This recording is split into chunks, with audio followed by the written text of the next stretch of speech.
Perkenalkan, nama saya Megawati Stohang dari Fakultas Kedokteran Universitas Palangkaraya dengan NIM 203030801121. Di sini saya akan menjelaskan mengenai praktikum mengidentifikasi telur, cacing, dan larva Paragonimus westermani. Menurut Chai dan Jung, cacing Paragonimus menyebabkan penyakit paragonomiasis.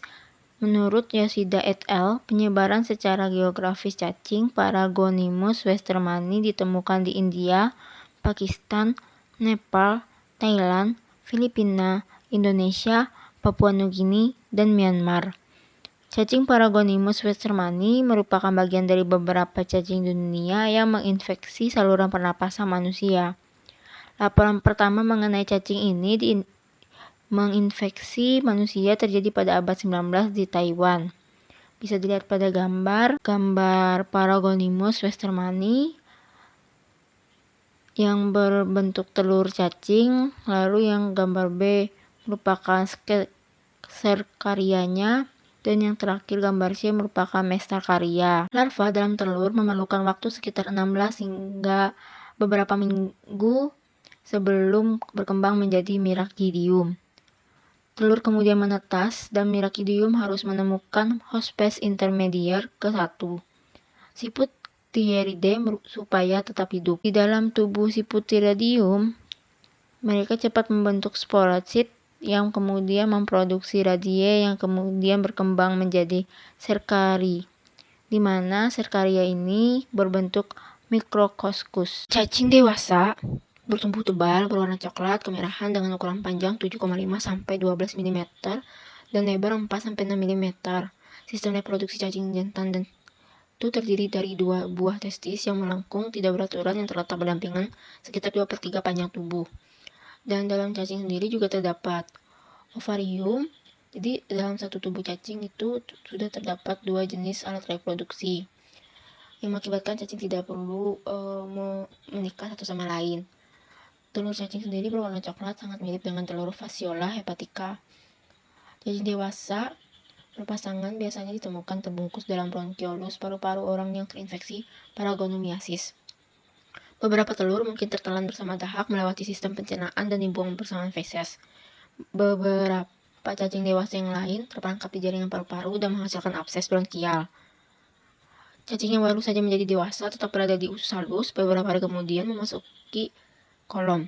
Kemudian terlintas di diafragma dan pleura, mereka memasuki jaringan peribronkiolar paru-paru, dan cacing tersebut terkopulasi berpasangan oleh jaringan ikat inang dan berkembang. Baik, untuk penyebarannya sendiri, penyebaran cacing bisa dilihat pada gambar. Lalu kita masuk ke dalam praktikum. Untuk praktikumnya sendiri terdapat alat dan bahan. Untuk nomor 1 berupa alat bisa dilihat pada gambar, dan untuk nomor 2 berupa bahan bisa dilihat pada gambar.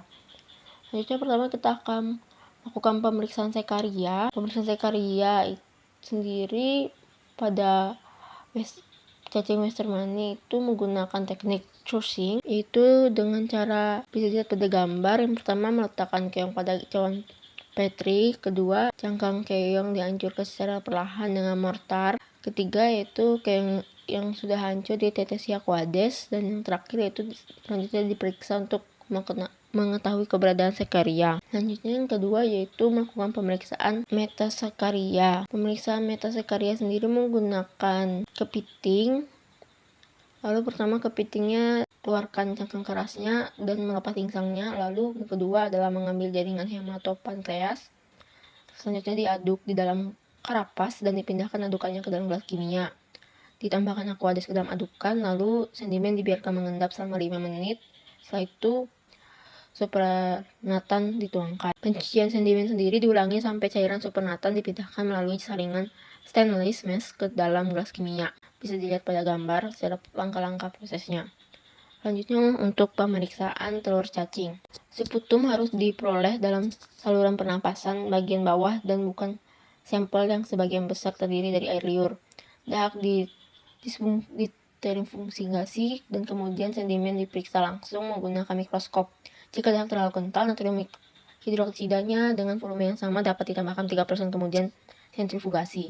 Pemeriksaan sedimen menggunakan mikroskop. Sedimen dapat diawetkan dalam 10% formalin dan prosedur konsentrasi formalin. etil asetat dapat diselesaikan dan sedimen diperiksa menggunakan sediaan langsung atau pewarnaan. Sekian dan terima kasih.